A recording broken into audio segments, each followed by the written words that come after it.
Okey, Assalamualaikum warahmatullahi wabarakatuh dan selamat sejahtera. So, untuk video kali ini, kita akan tengok salah satu contoh polynomial equation, okay, iaitu kita akan tengok pada quadratic function ataupun quadratic equation.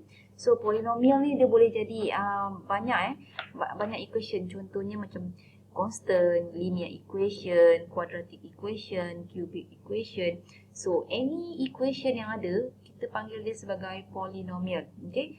Maksudnya bila kita ada any function yang ada variable x, so kita akan panggil dia sebagai polynomial lah. X kuasa 1 ke, kuasa 2 ke, kuasa 3 ke, kuasa kosong ke.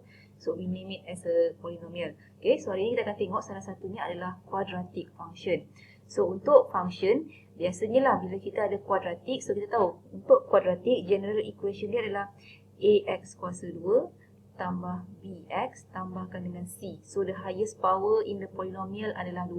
So, biasanya kita panggil dia sebagai function quadratic lah. So, kita akan panggil dia function bila kita ada depan dia itu adalah f of contohnya x. Ataupun contohnya y equal to ax square plus bx plus c. So, ini kita panggil dia sebagai quadratic function. Tapi bila kita ada quadratic ni equalkan kepada kosong, so kita panggil dia sebagai quadratic equation lah. Okay. So, ini adalah dia punya categorize dia. So, next one, kita akan tengok from this equation, okay, kita nak cari what is the value of x. Okay. So, kalau linear kita tahu untuk cari value of x, kita boleh jadikan contoh mx plus c. So, kita akan equalkan kepada kosong. So, we can find the value of x. Okay. Tapi untuk kuadratik, kalau kita nak jadikan kepada kosong, agak susah untuk kita pindah-pindahkan macam tu je lah. So, kat sini ada 3 cara to finding the roots. Okay. So, untuk finding the roots, in order to find the roots, kita akan equalkan this kuadratik ni kepada kosong. Sebab apa kepada kosong? Sebab apa? Kalau kita masukkan any number of x, kita akan dapat kosong. So, kita panggil dia sebagai roots or 0. Okay. So, roots or 0 ni adalah any number of x. When we substitute back into the quadratic equation, we will get y equal to 0. Okay. So, maksudnya bila kita plotkan graph, so y equal to 0 adalah yang ini. So, y equal to 0. So, ini adalah dia punya root yang pertama, root yang kedua. Ataupun zeros lah. Zeros tu yang menyebabkan equation y tu plot. Kita akan plot dapat kosong. Okay. So, dekat sini root ni kita akan boleh dapat kosong. Maksudnya tak ada nilai root 1 ataupun 2. So, kosong ni biasanya kalau function tu adalah complex number. So, maksudnya nilai x yang kita akan dapat nanti adalah alpha plus minus beta i lah. So, yang ni nanti cikgu telah sekali baru saya terangkan. Okay. So, satu root pula, maksudnya kita akan dapat one root, maksudnya root yang sama kalau dia hanya touch pada one line. So, maksudnya bila saya plotkan graph, okay. So, maksudnya nanti dia akan plot pada satu nilai sahaja. Okay, so contohnya y equal to 0. Okay, contohnya macam ni lah. So, pada y equal to 0, so ini y equal to 0. So, yang menyebabkan value x, yang menyebabkan y jadi kosong ni hanyalah satu nilai x sahaja. Okay, so ini kita panggil single root lah. And then yang kedua adalah two real root. Maksudnya kita akan dapat dua nilai x. So, biasanya kalau dua nilai x, kalau dalam graph, bila kita dapat dua nilai x, okay, kita dapat plotkan nilai x ni. And then these two value of x, okay, bila kita substitutekan into the quadratic equation, we will get y equal to 0 lah. Okay. So, ada 3 cara. Cara yang pertama, factorize, quadratic formula and completing the square. So, kita tengoklah satu-satu method tersebut. So, kita start daripada factorization. So, untuk factorize ni, saya rasa semua orang dah tahu kot. Okay. Kamu semua boleh gunakan calculator untuk factorize. So, contohnya, kita ada x square plus 5 equal to 6x minus 4. So, in order to get the value of x, kita kena susunkan that quadratic equation equal to 0. So, macam ni, dia bukan lagi dalam susunan quadratic equation. So, apa yang kita akan buat? Pindahkan semua ni ke sebelah kanan lah. So, 6 positif pindah sana jadi negatif. Dan 4 negatif pindah sana jadi positif. And then constant tambahkan dengan constant. So, simplify kita akan dapat x square tolak 6x tambah 9. Okay. So, sampai sini, kamu boleh gunakan calculator untuk cari dia punya factorize. Ataupun boleh guna factorize secara yang normal punya. Okay, so sekarang kita nak x square tolak 6x tambah 9. So x darab x, kita akan dapat x kuasa 2. So sekarang kamu kena tengok ini 9, ini dapat 6. So kamu kena pandai-pandai lah cari nilai. So 9 ni, macam mana dapatkan 9 adalah 3 darab 3. So 3 darab 3 sama dengan 9. So bila kita darab sirang, x darab 3 sama dengan 3x. X darab 3 equal to 3x. Okay. So daripada 3x ni kita boleh dapatkan 6 kalau kita tambahkan.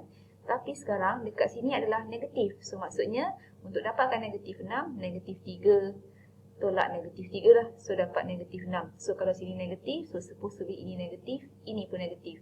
So negatif 3 darab negatif 3 adalah positif 9. So sama macam dia punya asal. So ambil dia punya faktor, x tolak 3, x tolak 3. Okay, so maksudnya dekat sini kita ada dua nilai yang sama. Bila x tolak 3, x tolak 3 sama dengan kosong, so x sama dengan 3 lah. And then lagi satu root, kita ada x tolak 3 sama dengan kosong, so x juga sama dengan 3. So dua nilai x ni sama adalah sama. So maksudnya root yang kita dapat hanyalah satu sahaja, iaitu x equal to 3. So maksudnya bila saya plotkan x equal to 3 ni yang akan menyebabkan jadi kosong. So x sama dengan 3. So hanya satu nilai x sahajalah. So maksudnya graf dia dah bentuk macam ni. Okay. Sebab x square, so smile graph lah.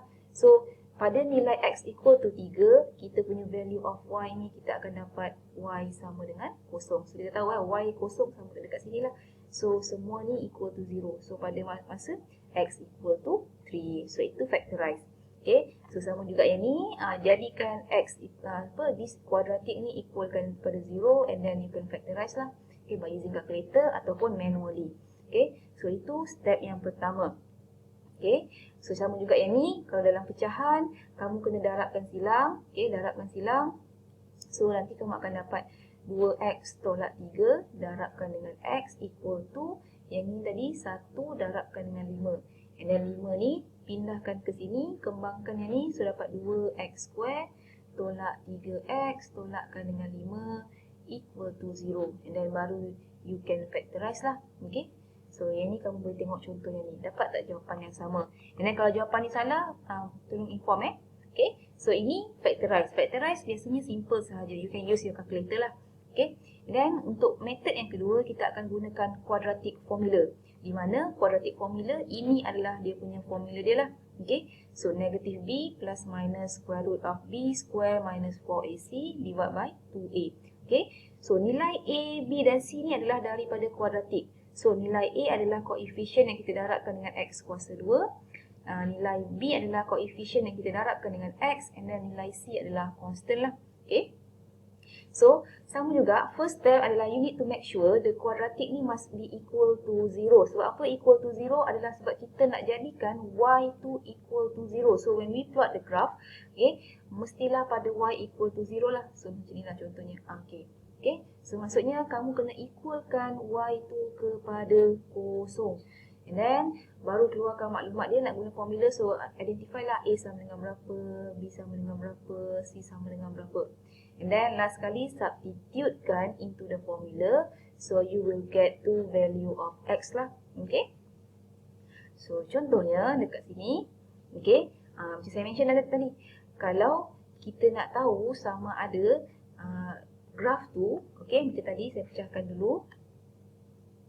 Okay, so kita juga boleh identify dia punya ni by the type of discriminant menggunakan formula yang ni, b square minus 4ac. Okay, untuk kita identify sama ada daripada ni kita boleh dapatkan dua value of x ke, one value of x ke, or no root yang kita tak dapat, maksudnya no root lah can be obtained from this equation. Okay, so kalau dia adalah two distinct real root, bila kamu masukkan this value into this equation and then kamu dapat positive value, maksudnya dia adalah two distinct real root. Maksudnya bila x kita ni, kita akan dapat dua nilai x yang menyebabkan y tu equal to 0. Okay, and then type yang kedua, bila kamu gantikan b square minus 4ac daripada kamu punya formula ni, and then kamu dapat kosong, maksudnya kamu hanya dapat one real root.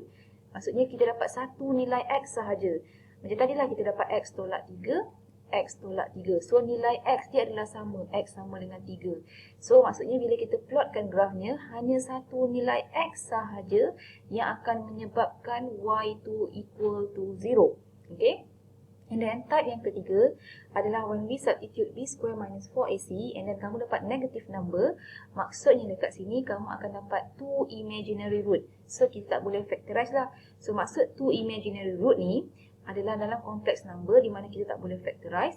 So bila kamu plotkan grafnya, kita tak akan dapatkan any number of X ni yang menyebabkan Y equal to 0. So kamu nampak dekat sini tak ada pun grafnya ni yang touch pada Y equal to 0 lah. So maksudnya yang ini adalah imaginary root. Okay, imaginary root. So kita tak akan dapatkan Y equal to 0. Okay, so ini adalah cara dia lah untuk kamu identify juga. So bila kamu dah guna yang ini, baru kita boleh gunakan formula. Okay. So contohnya yang ni. So kita ada 5x square tambah 9x tolak 2 by using quadratic formula. So ini formula dia. So keluarkan maklumat A, B and C. So need to make sure the equation ni must be equal to 0. So kalau ada sebelah kiri ni, sebelah kanan ada function, pindahkan ke sebelah kiri. Okay. So macam ni kosong. So okey lah. Keluarkan maklumat A, B dan C. So masukkan ke dalam kita punya formula. Okay. So kamu dapatlah negatif B sama gantikanlah negatif 9 plus minus 9 kuasa 2 tolak 4AC bahagikan dengan 2A. Okey. So yang ni boleh guna kalkulator. Maksudnya yang dekat sini kita ada pecah dua. Yang pertama adalah negatif 9 tambahkan dengan 11 bahagikan dengan 10. Itu adalah root yang pertama. So root yang kedua adalah negatif 9 tolakkan dengan 11 bahagikan dengan 10. So kamu akan dapat yang plus and then yang minus lah. Okay. So ini kalau gunakan formula. Sebab formula dia ada plus and minus. So kamu akan dapat dua nilai X yang pertama dan X yang kedua. So bila kita plotkan. Okay. So yang ini kuasa 2. So smile graph lah. So ini negatif, positif. So ini negatif 2. And then ini adalah 0.2. So maksudnya graph tu nanti yang menyebabkan Y equal to 0 adalah pada these two value. Okay, sebab apa? Ini adalah kawasan Y equal to 0 kan? Sebab apa ni? 0, 1, 2. So, 0, Y, 0 dekat sini. Okay, so dua nilai X ni akan menyebabkan Y tu equal to 0 lah. Okay, so ini juga ada contoh lain yang kamu boleh buat. Okay, so keluarkan maklumat ni semua, masukkan dalam formula. So, kamu akan dapat dua nilai X lah untuk plus and minus. Okay, so boleh gunakan kalkulator. Okay, macam ni lah contohnya. Okay, kena make sure Y tu must be equal to 0. So, kalau ada sebelah sini ada function, pindahkan dahulu ke sebelah kiri. Simplifykan. So, kamu akan dapat jawapan dalam bentuk macam ni. So, ini adalah kita punya quadratic equation. Dan baru keluarkan maklumat A, B and C. Masukkan balik ke dalam formula. So, kamu akan dapat dua nilai X yang pertama untuk plus dan X yang kedua untuk minus. Okay. So, ini adalah contoh dia lah. So next video nanti, saya tak sempat ni. Next video saya akan tunjukkan cara method yang ketiga menggunakan completing the square. So hopefully kamu faham lah untuk method yang pertama factorize dan method yang kedua quadratic formula. Okay. So dekat bawah tu ada beberapa example, boleh try buat. And then kalau nak tanya jawapan, nak tanya soalan, boleh request saya lah. So itu sahaja untuk video kali ini. Assalamualaikum dan terima kasih.